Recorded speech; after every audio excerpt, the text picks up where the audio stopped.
Hi, everyone. So my name is Samantha Cutrara, and we are doing this almost live event on the futures of public history. My internet does not really handle live very well. So we pre-recorded this, but we will be on Twitter and we will be going back and forth with questions and comments. So I hope you tweet along with us if you would like with the hashtag public history futures, which will show up right there. We also are posting this like it's live, so we're not editing, but it's just a chance for us to have a really cool conversation about the futures of public history, considering I think that like the four of us wouldn't necessarily be on like an academic panel together, which is why this conversation and the four of us together are so exciting.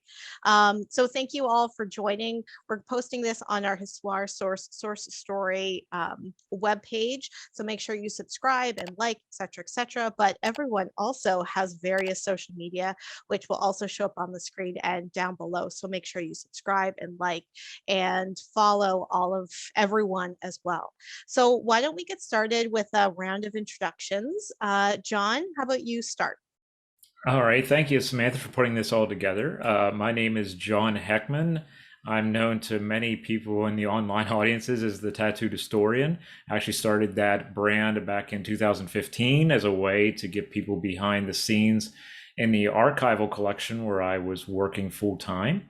And it kind of blossomed from there into a large digital footprint. And with the pandemic, and us all going online in various ways, it's steadily grown because of seeing everything online now. And I'm also doing in-person events, live stream tours. I have a podcast and so much more. And it's great to be sitting on this virtual panel with everyone, because I think, like you said, Samantha, we probably wouldn't be sitting on an academic panel all together. And that's what makes this so unique and special. So thanks. Thank you. Skylee-Storm? Hi, I'm Skylee-Storm Hogan-Stacey. I am a public historian, a researcher, and author, and I work full-time as a historian with a company called No History. And I work in a variety of projects, both academic and non-academic, and I talk a lot about archival systems, residential schools, Indigenous history, as well as the futures of public history. So this is a great panel to be on, and I've heard of everybody on this panel, so it's really cool to be here. Cool. Dontavius? All right, thank you so much for having us today, Samantha. I am Dontavius Williams, and I am a living history interpreter. I am the owner of the Chronicles of Adam, which is a living history company wherein I do first-person interpretation as well as third-person interpretation. I'm also a historic cook, interpreter in residence at Stratford Hall, which is the birthplace of Robert E. Lee in Montrose, Virginia. So I am happy to be here today to share whatever I have to add to the platform.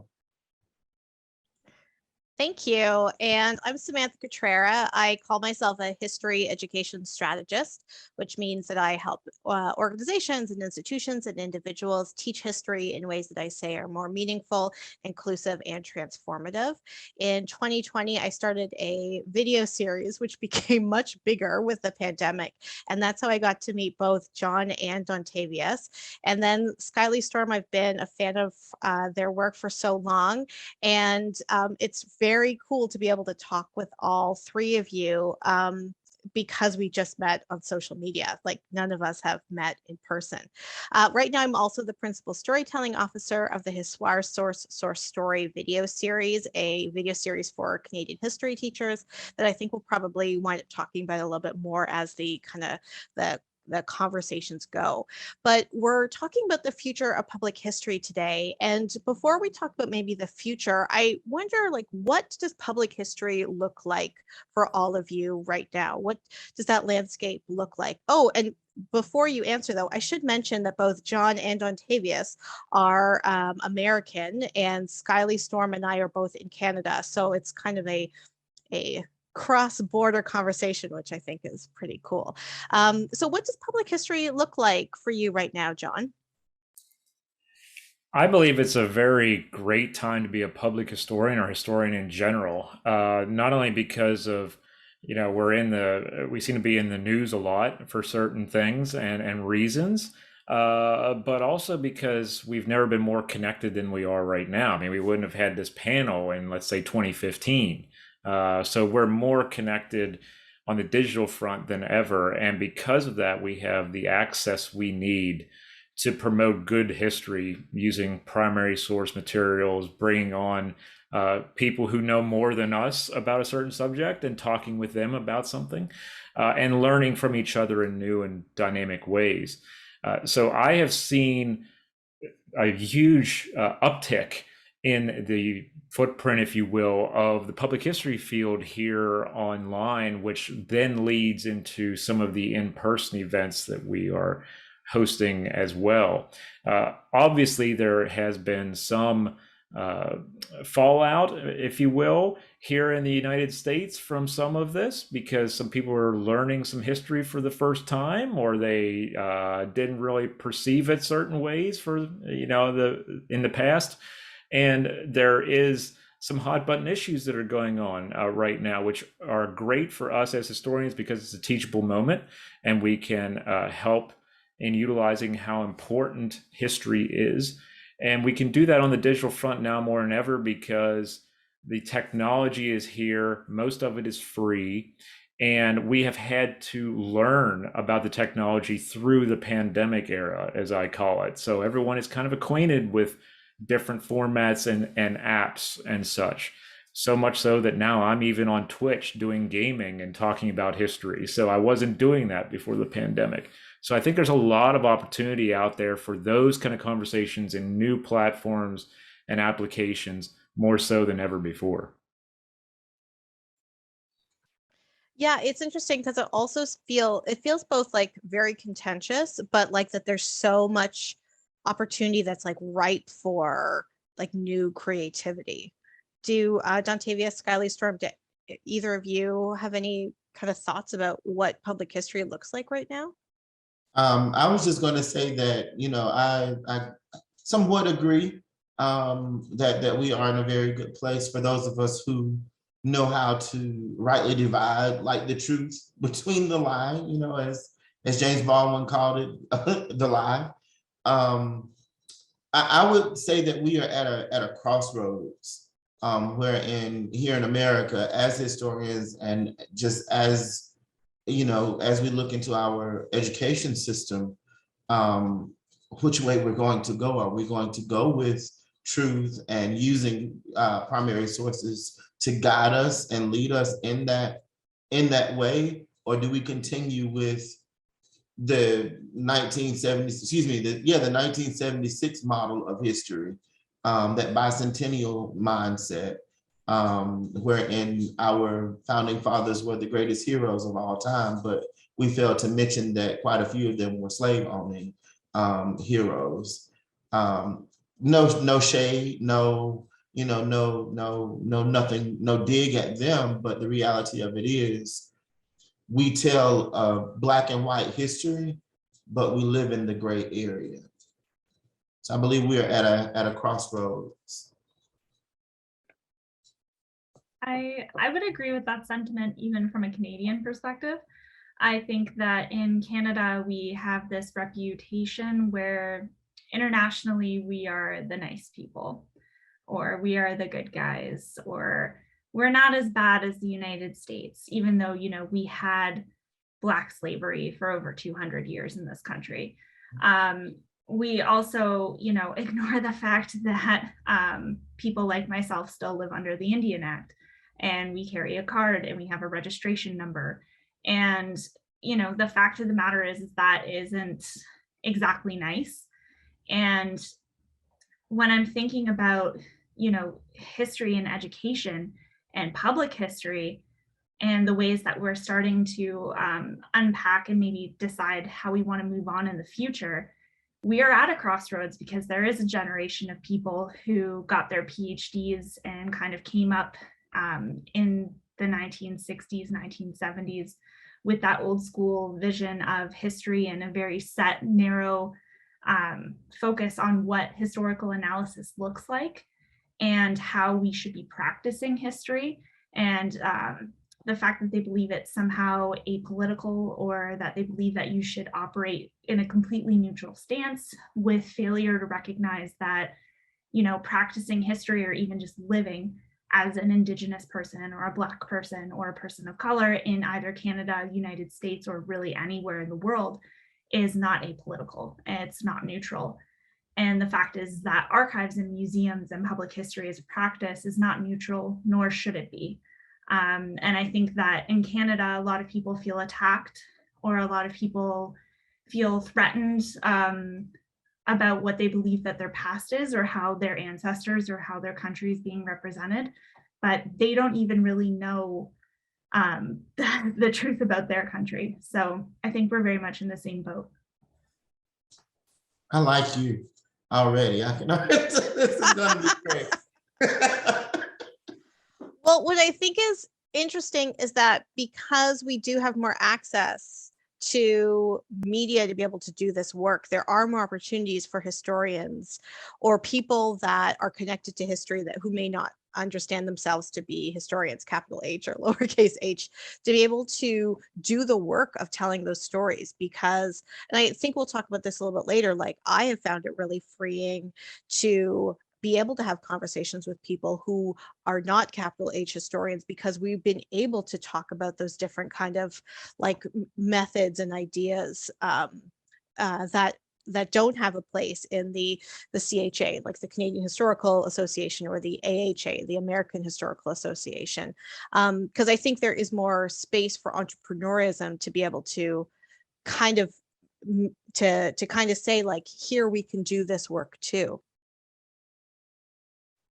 There's definitely a lot of room in the entrepreneurial space still, because I see every person as a brand. That's the way I see it. I see it as the ability to make yourself into something that you are. It's authentic. It's you. It's what you can build upon, because everyone has their way of doing history. As long as you're doing good history, that's great. That's what we want. We don't want you to make it up as you go, or to do something because it feels nice and you ignore the rest. But I really see it as a way that we could go up against those forces that are still generating those old ways of looking at the past, and say, well, wait a minute, this is something that we can collaborate on, such as a panel like this in the future, or something else. And we can combine our talents, if you will, to build upon that. And we can say, well, our audience can help reach this particular demographic, and someone else's brand audience can reach this demographic. And together we can build this out from here. Because it's one of the entrepreneurial things which has really taken over since basically the 2008 recession here in the United States, where people have had to rethink how they make a living. At times, we're going through another hard time economically as we come out of this into the endemic phase. So there are new people coming in who have the education. The thing is that we have to, as you say, Samantha, we have to talk with the little h historians and make sure that we are completely accessible and authentic.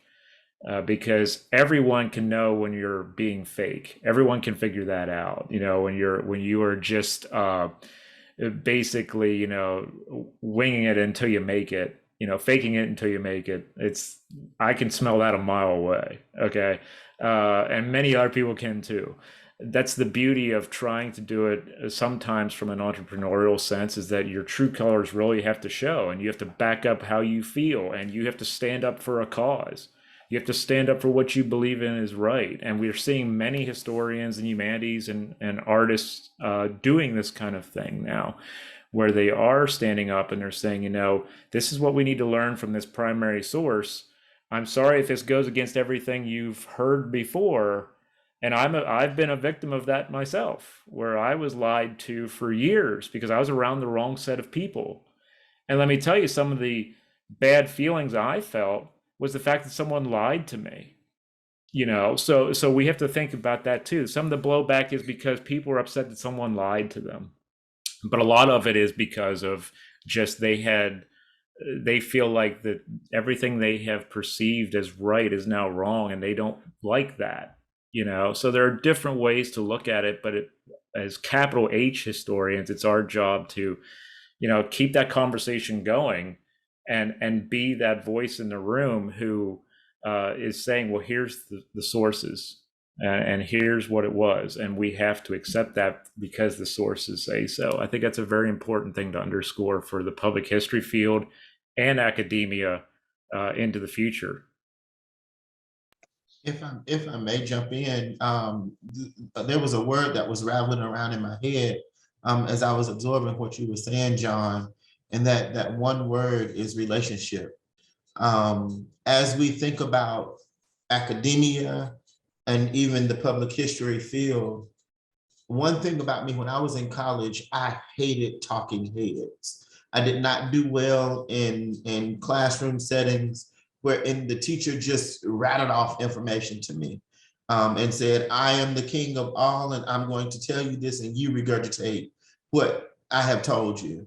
There's no relationship in that whatsoever. And I understand that you can't do that with numbers, but I have had some professors who could, and when it comes down to like what we do, it's nuts and bolts, right? But we are interpreting, we are doing the research of people. And as we interpret people, we're doing this to people. And so the thing that people have, and that people have always had, is emotion. They've had a level of intellect. And many times we as even lowercase, I guess I would be one of those lowercase historians, but we as historians in general sometimes just become those talking heads and just begin to rattle off facts.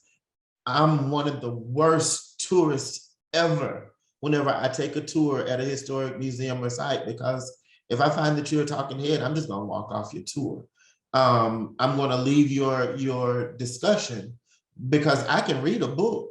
I can get the Audible. I get a credit a month, with my with my subscription. I came to listen to a person, not just a recording, So let's keep that relationship. And I think that would really help those areas where you have those people who are upset because they've been lied to. We think Maslow's, I don't know if you guys do the CIG training in Canada or not, but we understand Maslow's hierarchy of needs whenever we are interpreting. So if we are not meeting those needs, then we're not doing anything. We're not doing anything. I was going to say that I'm one of the worst people on a tour, because I will be like, let me ask you a question about that. That does not seem to make sense. I love this notion of relationality. I think that because like Dontavius and I, we talked about that when we were talking about like classroom education. And then John, when you were talking about like accessibility and the truth, I think that there's so much of like what is even truth, how can we pull from primary sources, but also that accessibility part are even the truths in the archives. How does the fact that like the history of museums and archives are from kind of a white supremacist, patriarchal, capitalist start, what does that do and shift for public history? And then how can we take our knowledge of those histories and the fact that the primary sources that we have in the archives that we are interpreting history from don't represent all of truth necessarily? How can we take that and reimagine the future of archives and public history? Maybe Skylee-Storm, you want to start with that one? Sure. So a lot of the work that I've done in publishing, as well as like a lot of the stuff that I've spoke on, it's really about the fact that archives and museums and public history practice here in Canada was really created as a way to cement a notion of a settler state identity. So when I say settler state identity, I mean, they really want you to feel as though you as a settler descendant are from this place. Like this place is legitimately yours, and it was fairly acquired and everything is great, like you deserve to be here. And when we talk about archives and the purposes of archives in Canada, we're looking at places like Library and Archives Canada, and that is a federal government institution. And what that means is all of the archival documents in that repository are collected for the specific purpose of government function. Like they're telling a specific story, they're keeping track of things that are important to them. And as Indigenous people and Indigenous researchers or people looking to support Indigenous communities, you know, we have to rely a lot on documents that are not created by us. They're created to count us and keep track of who gets what and how many people are receiving a supposed benefit, or how many people are entitled to XYZ, how many children are born, what is the health conditions, things of that nature. And they often don't capture the contextual information of a community. They don't capture our names properly. They don't capture our ethnicities properly. I know it's the same problem in the United States, where a lot of these communities were named by federal government entities, and they're not the true names of those places. They're spelt wrong, they're given common names by missionaries, and those names become legal, but in reality, those names and that landscape has an entirely different meaning in our language. And when we have archives and museums that perpetuate these things over and over and over again, and we're looking at primary sources as the holy grail of what we're teaching people, we're only as good as what we're pulling from. And unfortunately, what we're pulling from was created by the settler state for a very specific message. And now a lot of that correspondence can be used for our benefit, and it has been used for our benefit. I use it for our benefit quite often to be like, do you know, these people said this. But unfortunately, other data only serves to really further dehumanize and segregate us from the rest of society in Canada. And I think that some old capital H historians really use that for their benefit to tell a story that actually silences our voices and excludes us or looks at us as like secondary or non-existent characters or fairy tale characters, a vanishing race. And I know that a lot of the public history practice, this trickles down. I recently gave a talk at the Canadian Historical Association that was an all Haudenosaunee panel on responses to public history. And one of the monuments I looked at was the Maisonneuve Monument in Montreal. And all of the statues on that monument were named except for one, and it was the Iroquois warrior. And number one, we don't like the word Iroquois. Number two, he was the only person without a name. So for Kanien'kehá:ka people in Tiohtià:ke, which is Montreal, there is this concept that there was nobody in Tiohtià:ke, there was no one in Montreal. So it was a terra nullius concept that this place was empty when settlers got here, so it was fair game. There was no one living here, but that's simply not true. Kanien'kehá:ka people have been living in that area for thousands of years, and so have other Indigenous people, not just us. Like that is a place where lots of people have lived. And the problem is that they've used their records and settler accounts of diaries and other things to essentially remove us from the land and erase and displace our existence. And that's how public history is really weaponized against us in this country. I think that we can reimagine a future where instead of deliberately excluding certain voices, we actually start deliberately including them and highlighting them and platforming them. And a lot of people are going to feel a little bit challenged by that. And challenge is a light word, but especially in the case of Quebecois nationalism. But I think that we can find common ground and work together to build a more truthful and equitable practice in public history. I'm currently co-authoring a book with my former employer and now friend and mentor, Krista McCracken. And they are a public historian who works in a former residential school called Shingwak Hall in Bawating, or what is known as Sault Ste. Marie. And they and I have been working on this type of unpacking for some years now, close to about 8 years. And honestly, we still get a lot of resistance, but I have a very strong faith that a new archival, a new public history future is possible with the people that we have in our field today.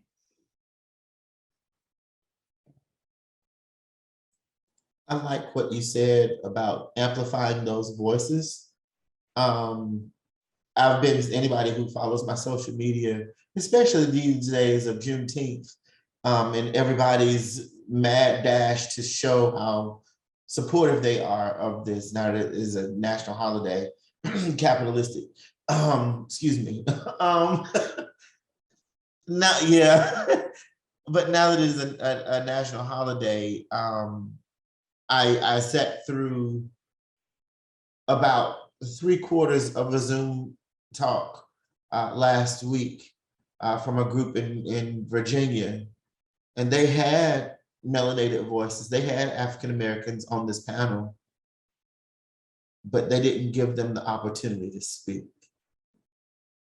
It's very important that those who have the opportunity to open the door and amplify these voices that have been silent so long.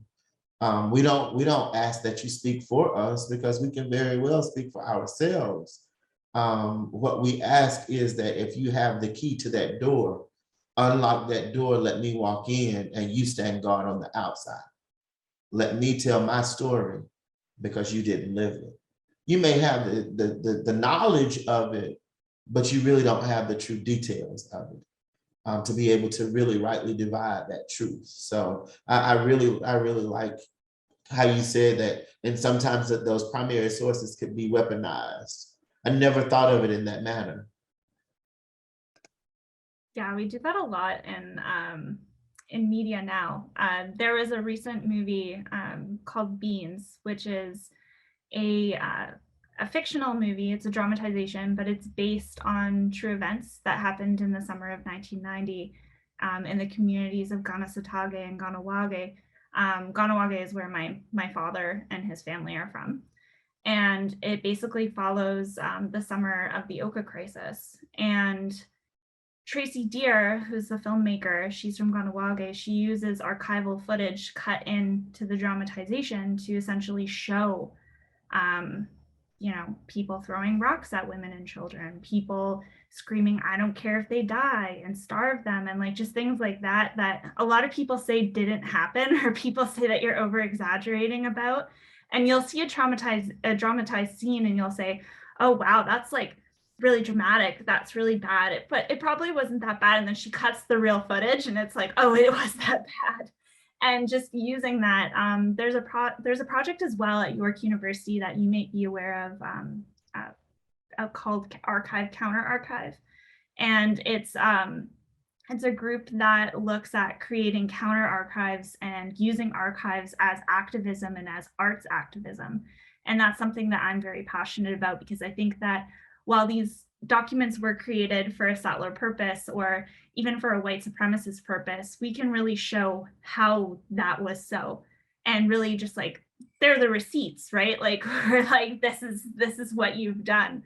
And for me, like, it's about accountability. That's what the future of public history really is just being accountable and being honest, and coming back to that idea of relationship. And there's a woman from the United States that I've had the pleasure to learn from. Her name is Tuesday Reinhardt, and she's from a group called Find the Outside. And she talks about this thing called relationship as resolution when we're doing systems change work. And I think that can ultimately apply to public history as well.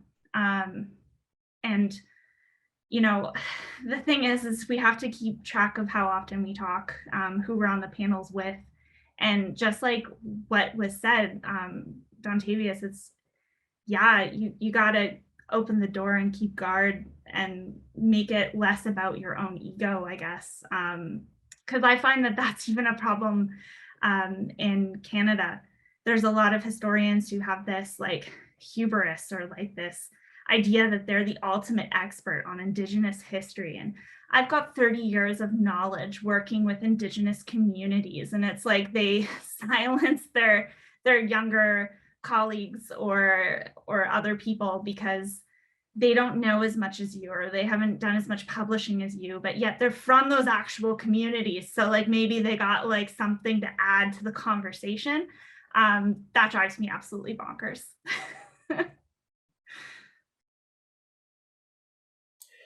Yeah, I just want to listen to more of Dontavius and Skylee-Storm talk about this subject, because people like me have been doing enough talking. But you know, it's like Dontavius said, alluded to in what he was saying, and also Skylee-Storm. For someone like me, I have tried and I keep going, you know, that direction of just listening more and understanding, what do I need to do to be a good ally other than just talking? You know, how can I open a door for someone to be like, here, you know, here's an audience, go and just start, or here's an opportunity to do something, you take it. I'm going to sit back and listen to what you have to say about this. I think it's maybe it's from my life experience, being around people who were truly haters, you know, that I feel a guilty conscience in a way for being associated with these people in my past. And now I'm trying to overdo it sometimes to be like, hey, how can I help and all this? But I think there's this thing, and you hear it in the voice of Skylee-Storm and Dontavius, which is so very important to this very topic, is that they're not convincing you, they're using conviction. It's conviction in the voice. That's the beautiful thing. And that is like what Dontavius was saying about professors. You know, they try to convince you they know everything about whatever it may be. They lack conviction in that. It's a very hollow thing. But you hear it when it's personal. You hear it when it's down to the marrow within someone's being. And that's why in this era, I've been trying to just listen more. I have big ears for a reason. I should be able to listen more. So I'm also self-deprecating because I'm a historian. But it's just one of those deals, you know, where there's certain times when you have to know when to listen, and you have to know when to take notes and understand that you don't know it all, or you haven't lived it all. You never will. You never know it all. I hate the term expert to begin with. That's just a thing with me. I hate the term expert.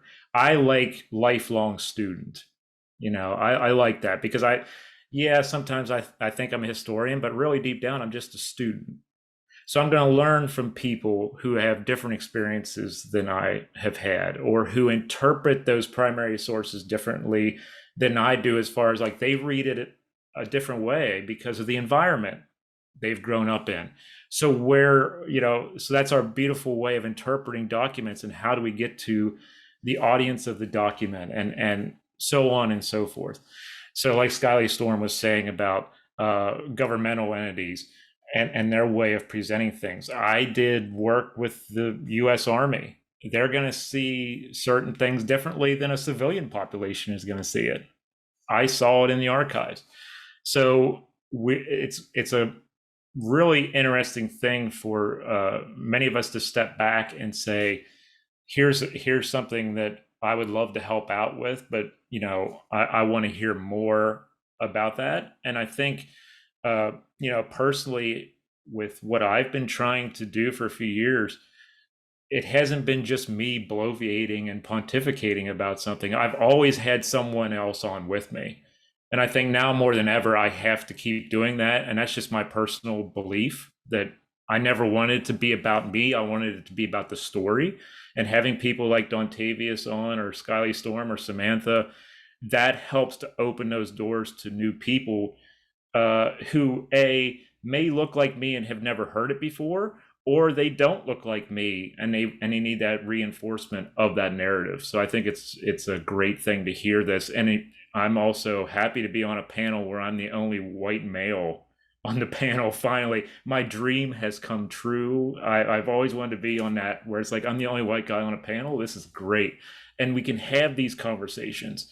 We can have these deep conversations and understanding that we've come from different places to be here in this moment, to try to understand the historical narrative and how we can move forward with getting those ideas out there to a larger audience, using that conviction instead of convincing. Well, and I wonder what we do as public historians in this space who are interested in social justice work, reconciliation work, decolonizing work. What do we do with traditional sites that may have privilege, maybe the way John was saying, like like a particular type of all white male panel, for example? What do we do with those heritage home sites? What do we do when they're the built sites that we have, or like the monument you were mentioning, Skylee-Storm? What do we do with those sites when they are there and they're also prominent and we want to be able to do this work?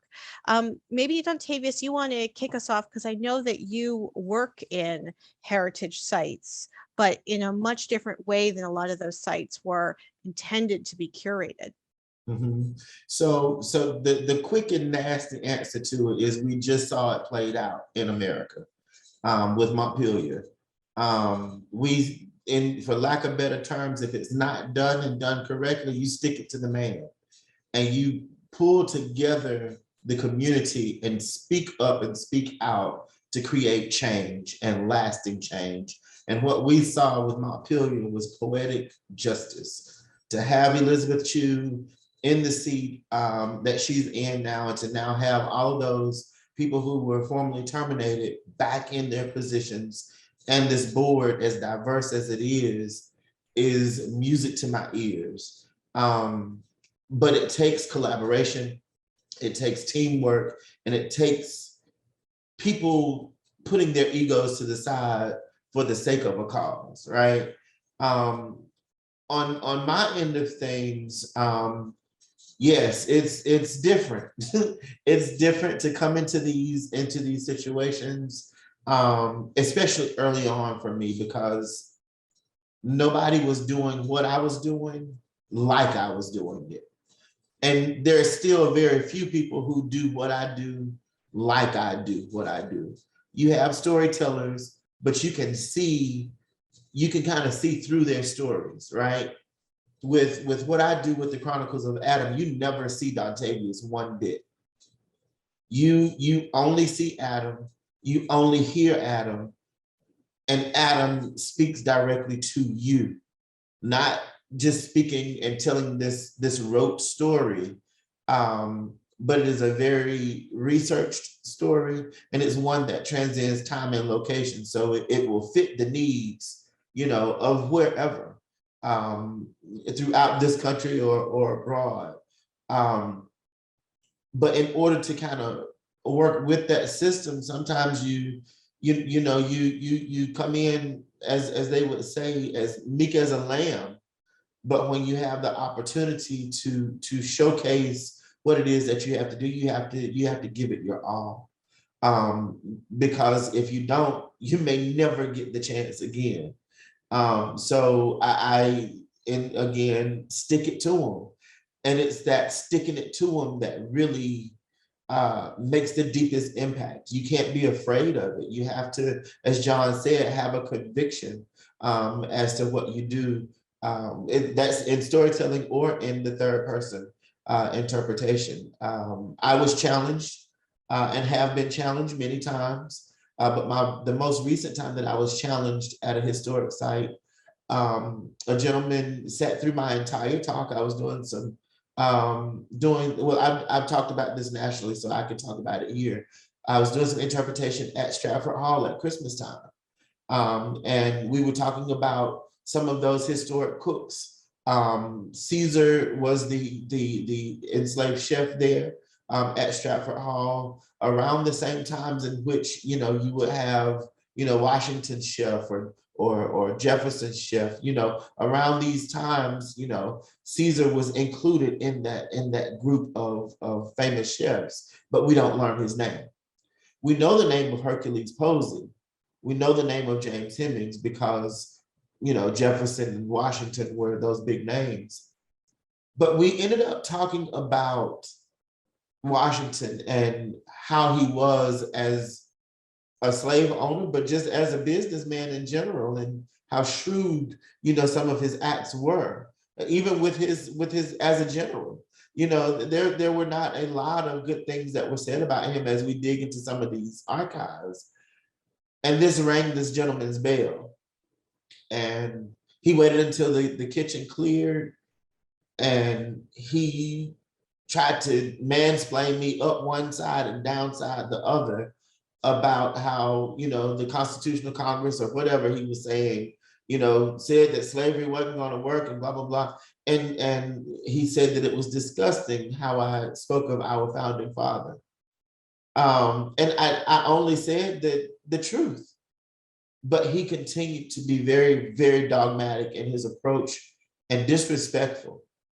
And Dontavius, the man, is who was truly affected. Dontavius, the living history interpreter, was like, well, sir, I appreciate your opinion, but I do have another group coming. We can discuss this later. I'll share with you my card, and I'm easing him out of the door. But it continued. And I was like, I need 5 minutes. I need a break. I just need some time. But the next group came right in, and I didn't get that moment. And in that moment, I realized that I can't it's apples and oranges, but it made sense to me for the first time in almost 20 years of doing this work, that in that moment, I was as close as I was to Caesar or to James Hemings or to Hercules Posey as anyone ever could be. Because none of those men had 5 minutes to gather themselves if somebody came in and ticked them off. They still had to perform, and had to perform at a high level. Needless to say, some tears were shed. I did what I had to do with the next group. Unfortunately, I cried in front of them, and I had to explain to them what was going on, the reason why I was crying, because they didn't come for, an emotional fest. But I mean, let's address the elephant in the room right now. And I use that to deepen my interpretation. I said all of that to say, even whenever I face groups that are not quite yet willing to receive what I have to bring as an African-American in this work, as a little H in this work, I may not have the letters behind my name, but at the end of the day, I have the conviction in my heart. And I know, well, I don't have them right here beside me, but matter of fact, I got like 15 pounds of books that travel with me over the weekend. I do know in the research that I've done that I have earned my place. And no matter what, I'm going to stick to it. And that's what they see. A lot of times they don't want to hear, they don't want to see the truth, but they will push forward. Once they see that I'm not going to give up. I thought you were going to pull out a hammer. Huh? I thought you were going to pull out a hammer. I thought about the hammer when the guy was in the room, but I went to jail. When Dontavius and I spoke in 2020, he was like talking about monuments and like what we should do with monuments. And this was around the George Floyd protests. And he was like, for example, and he like leans over and he grabs a hammer and he uses this really great analogy. And he's like, you can just cut that out. I'm like, no, it was amazing. One of the things I was thinking of when you were telling that story, and thank you for sharing, it must have been really difficult to have that emotion so present when you were there to be able to kind of do something else. But the fact that these things are so interwoven, because like when John said, when these histories go right to the marrow, and it's like, well, what does it mean when there are histories that you cannot separate yourself or your emotion from? Because sometimes that emotive, affective, totally like unconscious response, physical, emotional response is the primary source. And Yeah. so many of these like historic sites were built and created in the 1960s and the 1970s with a very particular version of race and gender and class and understanding of the settler state. And so the only way to intervene are these ways that can be with these primary sources of our bodies and our stories, which and I don't mean our in the same way of like we would all come in with the same, but in terms of like the ways that we bring ourselves to this work that could be both very painful to ourselves but also have a lot more transformative possibilities if we are comfortable to do it that way, although we don't have to be. So then like, what are some other ways to do that space? You know, like it's, I think very so interwoven with so many different elements. And we do it a lot of times unconsciously, right? We just react. And since you asked about a prompt, I did have something on my desk. I said we have to measure the motive, you know. That sucks. So I have a tape measure. You have to measure the motive, though. Why do we do what we want to do? Why do they believe the way that they believe? You know, and in that moment, you have to make your decisions then, because again, we are interpreting to people, and some of these people are upset or because they've been lied to, as John said. We have to take all of that into consideration, you know, as we're working with these people. And as a matter of fact, I shared that story at the Mars conference because it was one of the most recent things that had happened to me. And in the moment, you know, the tears fell again, but then those tears were less about me, but more about him. Because in the moment that I told the story, I felt sorry for him, that he had lived his life in this little small box of truth that belonged to him. And in that moment, that box was exploded. And that was his anger, was his only reaction, you know. Any other comments from Skylee-Storm or John about doing this type of reconciliation or social justice or truth-telling work in these very traditional public history spaces? Well, I worked for 4 years doing tours at a former residential school here in Canada. And a lot of times, Krista and I were put into situations very similar where we've been screamed at. I've had grown men scream at me an inch from my face, tell me that, you know, I'm spreading lies and misinformation. He grew up in this city and it was an orphanage. And I'm like, no, sir, it's a federally recognized residential school. These kids were kidnapped. So like I was a lot younger then.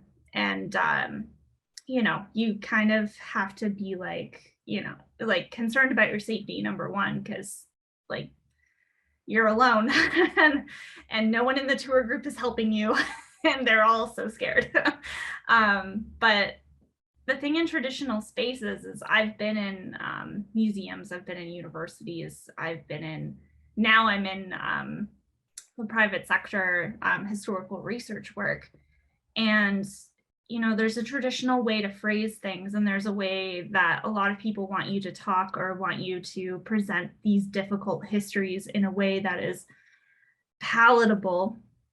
And for me, especially when it comes to residential schools history and a lot of the stuff that did happen and a lot of the things that are still happening, because it's not over, in my opinion, I sometimes get emotional with, you know, deniers, people who say that it didn't happen. I'm getting better at not letting that anger take over the conversation, and I'm not jumping to swearing in their face anymore. But you know, it took me a long time to get to that point. But you know, changing and challenging narratives in a traditional space like a museum or like a university, it's never going to be easy. But for me, the thing is I always had to be accountable to the community I was surrounded by. I had residential school survivors coming into that center crying, reliving experiences, having, probably the most tortured places inside of their own heads. And I knew that I had to tell those stories, not their stories specifically, but I knew I had to tell that history and be honest about that history and explain it in a way where people could understand the gravity of that situation. Because I had that duty to the elders, I had that duty to that generation to make people who've had that privilege to not experience that realize, maybe it isn't somebody's choice to be on the street. Maybe they had maybe they had childhood trauma from these institutions. Maybe, you shouldn't write off certain people because of the way that they act or they respond to something, because these legacies are a lot more complicated than what we understand. So that's what kind of keeps me going as far as challenging narratives in traditional spaces. And people aren't going to like it. They're going to tell you you're making something out of nothing, but oftentimes it's because they never had anything to worry about in the first place. Yeah, like that marrow that John talked about has been calcified over so much, right? That, yeah.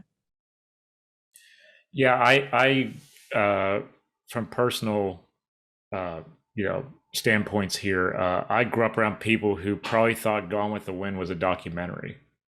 Okay, and some people still do, like when you grow up around that and you learn the wrong things and you're not told the proper history and stuff like that. Speaking for myself, it's a huge thing when you find out, like Dontavius said about that gentleman, if you wish to call him that. I would probably call him something else for getting on Dontavius like that, but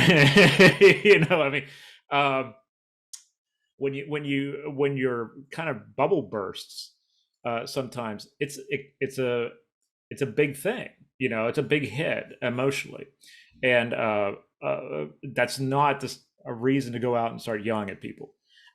What for me personally, what really impacted me were the quiet voices who were like, here's the primary sources, here's what these people were saying. The people who would yell at me reinforced me to entrench deeper and to get deeper into that lost cause mentality. When I was growing up in the mid-90s, it was everywhere. It was in the if you study the mid-19th century in America, you watch the Ken Burns series, there's lost cause stuff in that.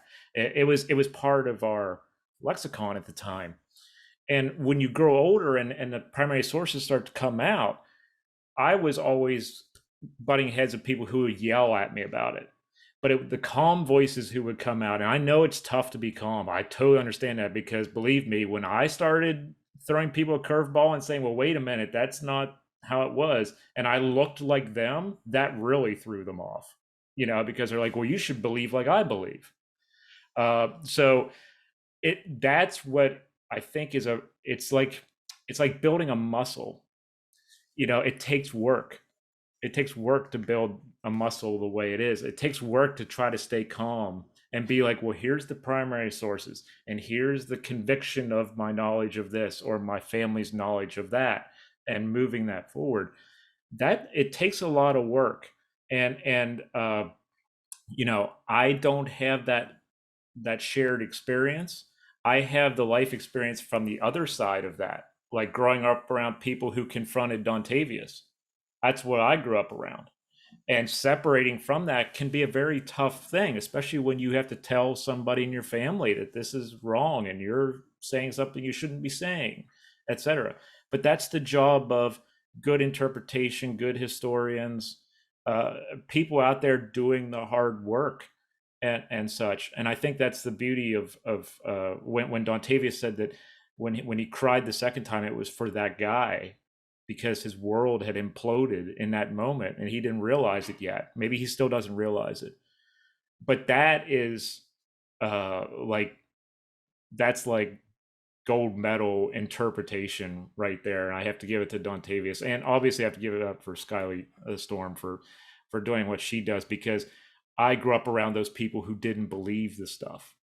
And so I know not all what it takes to break through, but I know what it takes to break into, like, you know, the first layer of that paint, let's say, and go from there.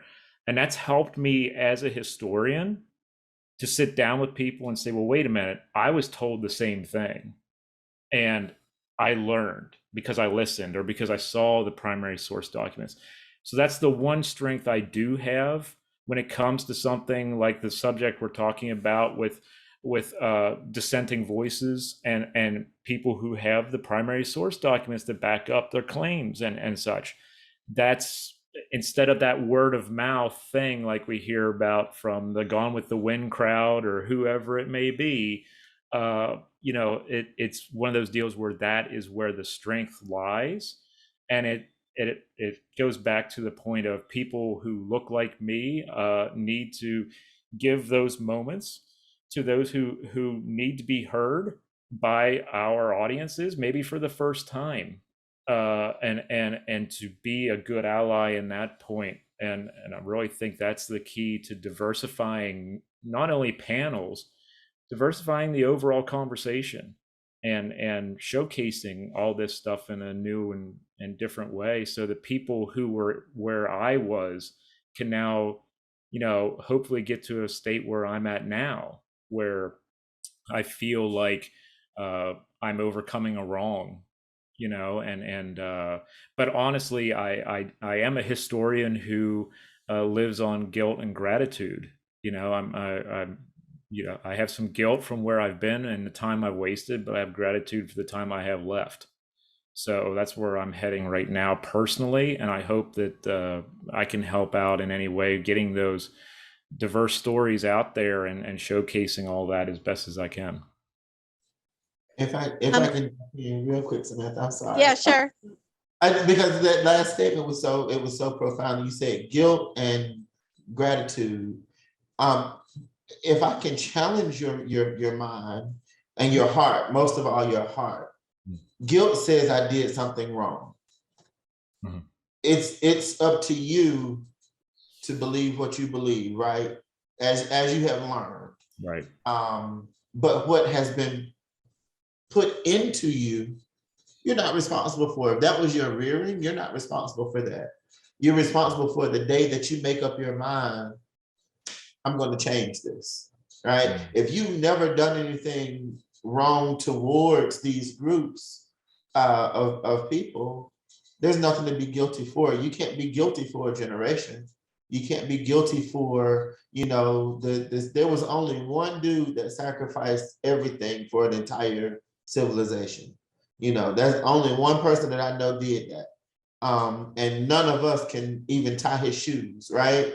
So if you know what I'm saying. But the reality of it is we're responsible for the day that we wake up. So I'm going to challenge you to erase the guilt, because that guilt is not yours to carry. It's for those who continue to walk in ignorance knowingly. Okay. And I commend you for being so transparent, because there's not a lot of people who have access to those areas, even still, and have changed and are willing to invite others into that space. You know, that this is a safe space. I'm glad that you feel comfortable to share that, but you know, the guilt doesn't belong to you. You know, I faced some of the same issues even in my own home, you know, with my grandmother. Some things I have to reteach my grandmother. You know, there's some conversations that my grandmother and I have that there was one that was just completely deplorable. And I was like, I had no idea in the 39 years of my life, I never knew that you thought this way about this particular subject. But people only show you themselves as you go along, as you live. Luckily, we were able to kind of come to some kind of consensus after I educated her. But you know, old people, they're set in their ways and their mindsets can't be changed easily. So all we have to do is just keep loving them as they are and showing them the right way. With the green carpet. Exactly. And we flipped the house since then. We walk on the green carpet now. See, Dontavius always tells these rich stories that's so easy to like hark back to. So yeah, I just want to echo that we're at an hour, and this has just been so wonderful, and we could certainly go more. But I just want to echo that, like, yeah, I think that guilt, and both like individual guilt, but also like institutional guilt, only gets us so far. In fact, it really just kind of keeps to continue the analogies you were using of like marrow and muscles. And I am glad you don't have you didn't bring props like Dontavius did for that. That it becomes then just like a pressure point, you know, that's just like hard and hard and hard, and it always will hurt. And it's not a systematic understanding of how all these elements work together and do other things to move and to grow. And what I think has been so powerful about this conversation is that we're hearing about the intersection between things like government records and emotion. And the fact is, those things have been separate for too long. The more we are striving for some sort of objective record keeping or history telling, the further I think we get away from the embodied understanding, the embodied histories that we all need to work through to come to a more just future and present for so many people that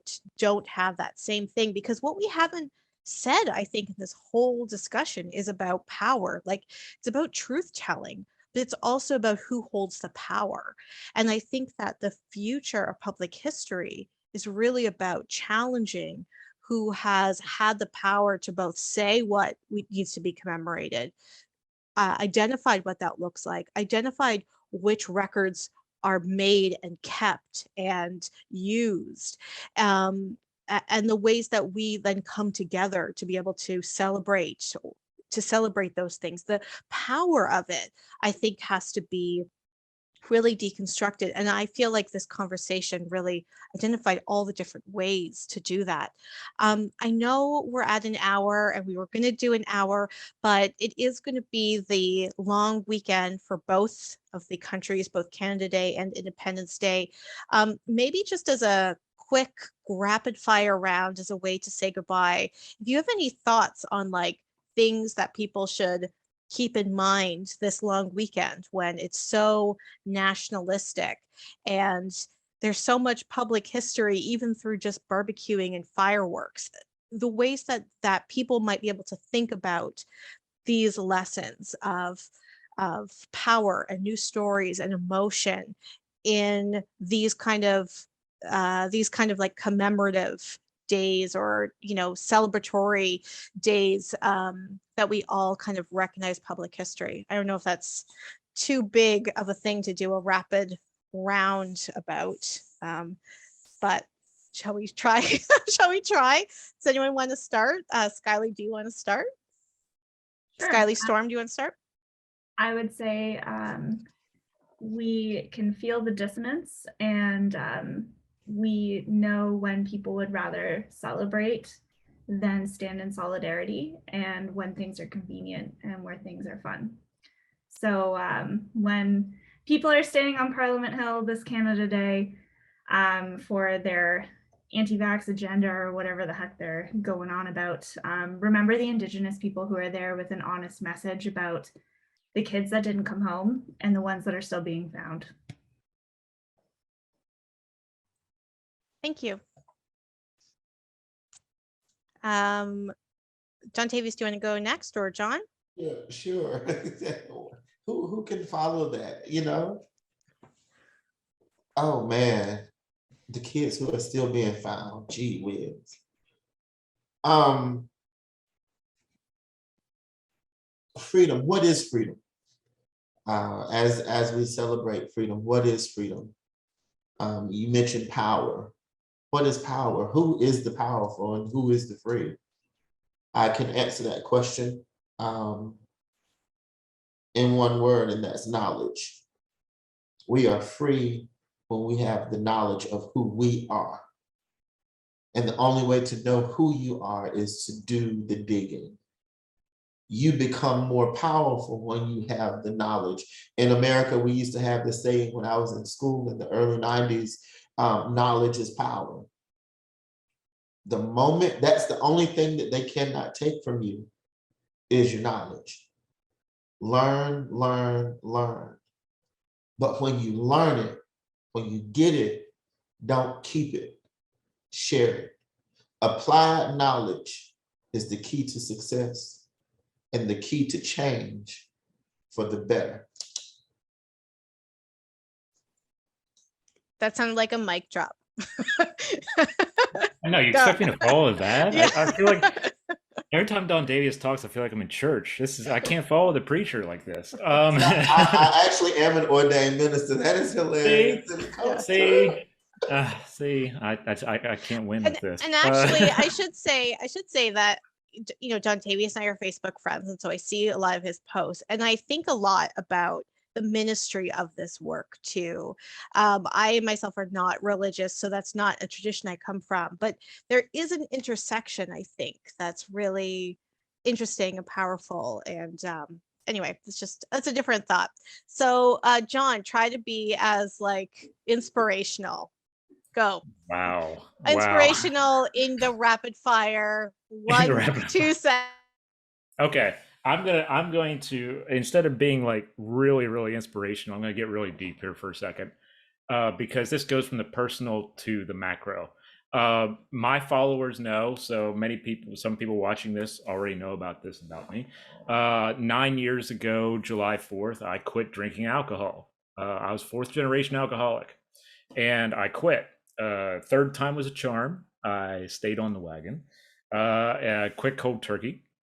And what it did was it allowed me to see my flaws as an individual. What I want us to look at is our flaws as the macro in history. There is a difference between patriotism and nationalism. Patriotism is, being aware of what your nation is supposed to stand up for and what its values are supposed to be as far as what freedom is supposed to be. And we're not there yet. And understanding that we're not there yet and we have work to do is patriotism. Nationalism is totally different. It is the underscoring of where you're from and that it has never done anything wrong and it can't do anything wrong. That's nationalism. So there is a difference. And I want everyone listening to think about the difference between, in their mind, what patriotism and nationalism is, because they are definitely two different things with two different outcomes. And we cannot go on believing that we are flawless, because each of us has our own faults, no matter how small they may be or how large they may be. So we as the collective also have faults. We can't be the collective and be perfect. So I would love for people to consider that going forward as someone who has had to look at himself in the mirror many times and seek out those flaws and try to make themselves better, as we all try to do, hopefully.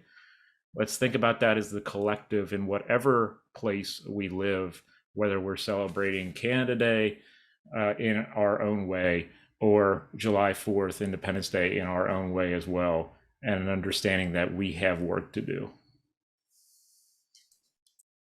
Thank you.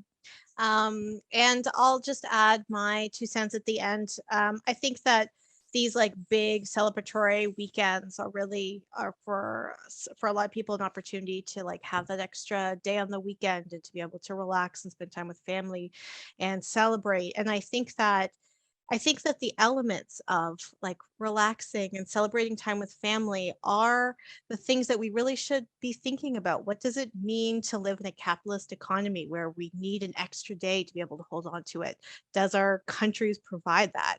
What does it mean that, we only get to spend time with a family on these times? What does it mean to build a future in which we aren't so bound to those kind of capitalist understandings of time, and that our understanding of nation isn't bound to that in the same way, and to think about like what futures do we want for the family, what futures do we want for our community, and how can we plan for that, how can we work towards that kind of every day.